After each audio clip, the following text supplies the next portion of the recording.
Today I'm going to take you through Challenge London, the race that I did on the weekend, and I'm going to take you through the bad decision, the good decision, and how the whole race panned out and how I managed to come third place overall.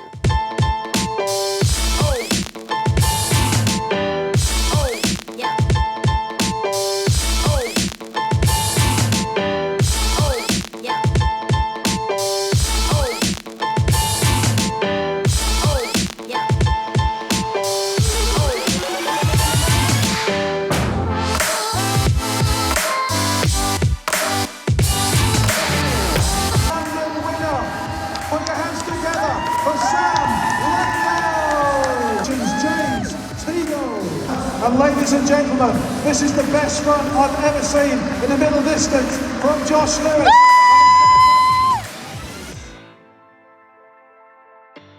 The weekend started off pretty good. Em and I went for a little run on Saturday morning, and the beauty of this race was the fact that it was in London, so it was on UK home soil, so I didn't have to fly or anything like that. It was an easy trip down to London because Emily drove. So I didn't have too much hassle doing that myself. So I managed to save energy, I managed to kind of do my prep at home and then travel up on Saturday morning. Obviously massively grateful for Em there because it did save me a load of energy and time, and I was able to kind of just relax on the way up there, and it was stressless, like really stress-free. And yeah, everything was relatively seamless. I was, however, pretty tired from the night before because stupidly, rightly or wrongly, I got quite into the PTO Open men's race. I was up for a good number of hours that night. Stupidly, like I would not recommend. That was bad decision number one, by the way. There was two bad decisions with regards to this race as a whole. I am now a good number of days after the event. My legs have come round. However, the day after, I was a bit in bits. Couldn't really move. And rightly so, I went quite hard. But before we get started, thank you to everyone who was supporting and who introduced themselves. I flippin' love it. Like saying hi to anyone who watches the channel or anyone who follows the journey. Like I do really like it, and I love that it helps people, I think, more than anything. I think that's kind of the whole purpose of this, is to give an insight and help people in their journeys become relatable. The last video was all about the mid-season slump, and it did seem relatable to people. I think a lot of people kind of said, whether it was in the squad or at the race, they came up and said, I get it, like I'm the same. And it's nice to know that one, I'm not in the same, or I am in the same boat as other people, but two, that it gave them a little bit of encouragement and impetus to carry on training. So anyway, race day. 3 AM was the wake up. Got up, like not a lot of sleep, maybe 4 or 5 hours. Tried to go to bed earlier, but you know, race morning, had my porous pots, turned up to the venue, and they didn't let me in or let us all in. We were all waiting outside for ages, so we're already on the back foot, a little bit late, but I think I was so tired at this point. Having not properly tapered, I was a bit nonchalant about it, rightly or wrongly. Kind of boded well, kind of didn't. Got onto that. I think I just ended up running even later because I was faffing around with puncture repair kits, worrying about punctures because the roads were terrible. It kind of just meant that I ran a little bit late for my warm-up, didn't do a lot of a warm-up, but got to the start line okay. And then, weirdly, the start line up was called in reverse order. So I think I was meant to be 11th, ended up being 11th last because they called it from like 30th down to 1st.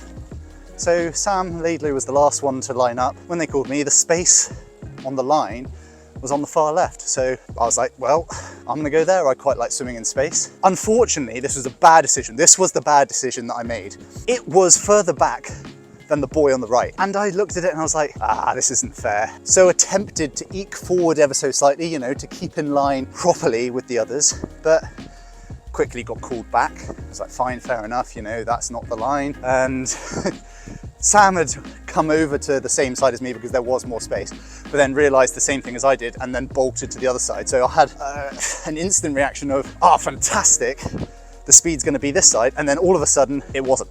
So a bit disappointed there. And so the first lap was essentially me chasing on. And this was where, because I'd had a good start, but not the best start, I went around the first buoy in like somewhere between 5th and 10th. But there was a bit of a distance between first, who was Harry Laidlow, and Sam Laidlow, and me in 5th.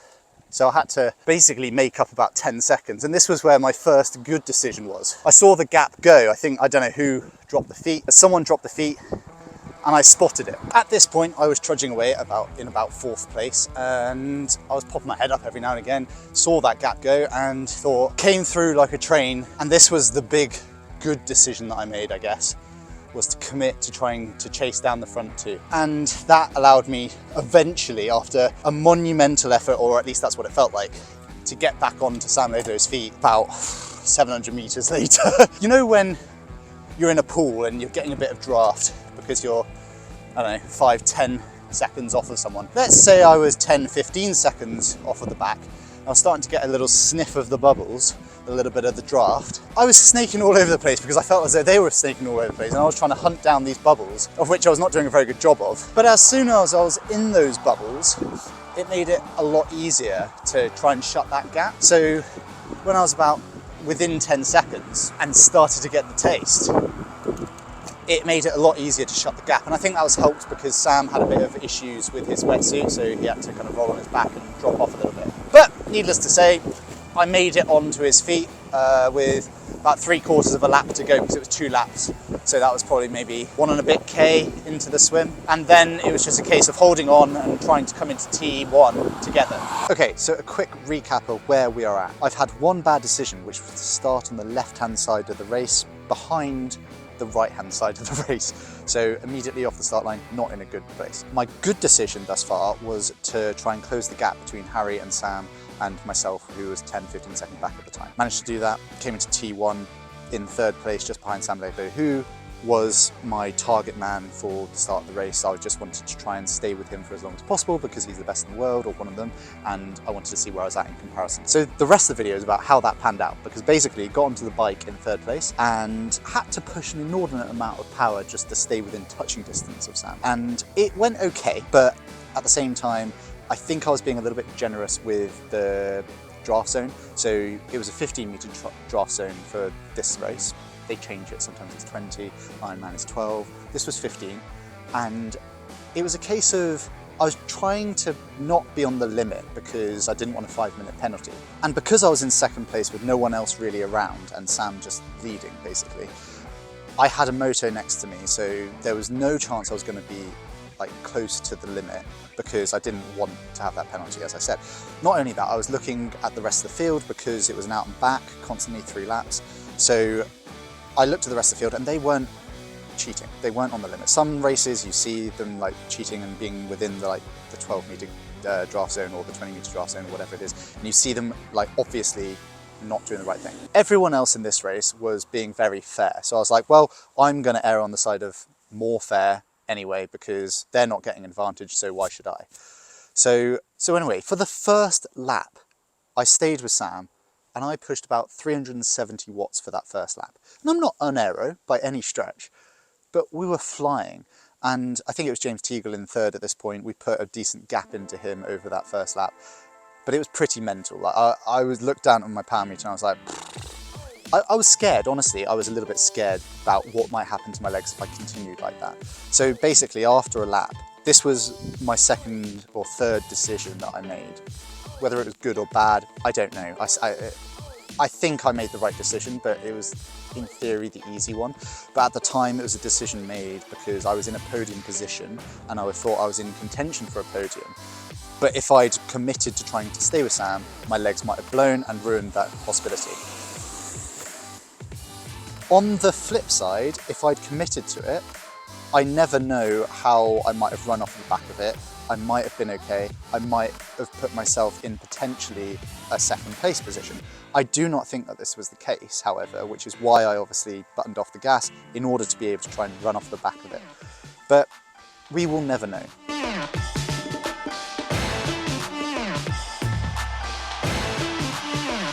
Came into T2 in 2nd place and had a couple of minutes gap between me and Sam and a couple of minutes gap between me and James Teagle in 3rd. And I think it was about a 3 or 4 minute gap between me and 4th or something along those lines, maybe 3 minutes, I'm not entirely sure.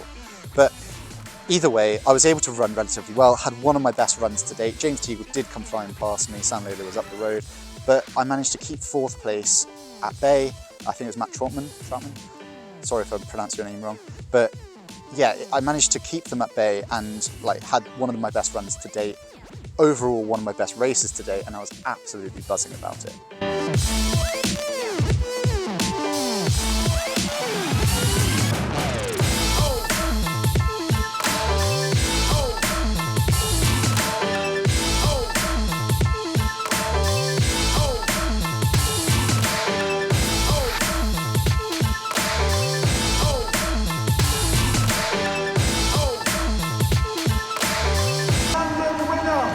Put your hands together for Sam Laidlow!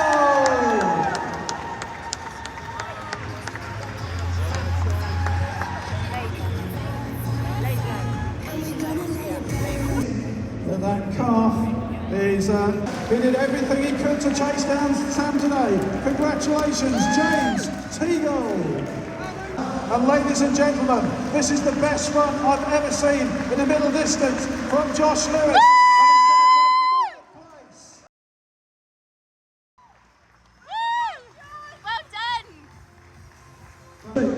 With the blue and black. He's a winner of Ironman Wales. They've traded positions, but in the blue colours of Team Erdinger Challenge family coming to London, the popular Thomas Davis about to cross the line in 5th place today.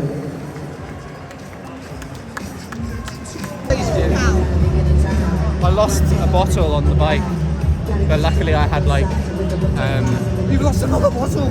yeah, it's the bumpiest course. Bumpiest course. I did see it. You weren't the only one. Number 7 is on the lap of the bike. What was the experience like? Yeah, well, I certainly did try and hang on. I was there on the swing, like literally probably harassing his feet, and then got on the bike and just chatting now, and it was absolutely Pretty good. Second at Staffs, an Island Games win, another podium. So I think you've got a World Championship coming up in a few weeks. Yeah, I'm going to lap it up for the time being, because you don't know when these opportunities are going to come around again. So yeah, just celebrate whilst I can. Absolutely, don't blame you. Congratulations, Josh Lewis. Fantastic performance today. Thank you.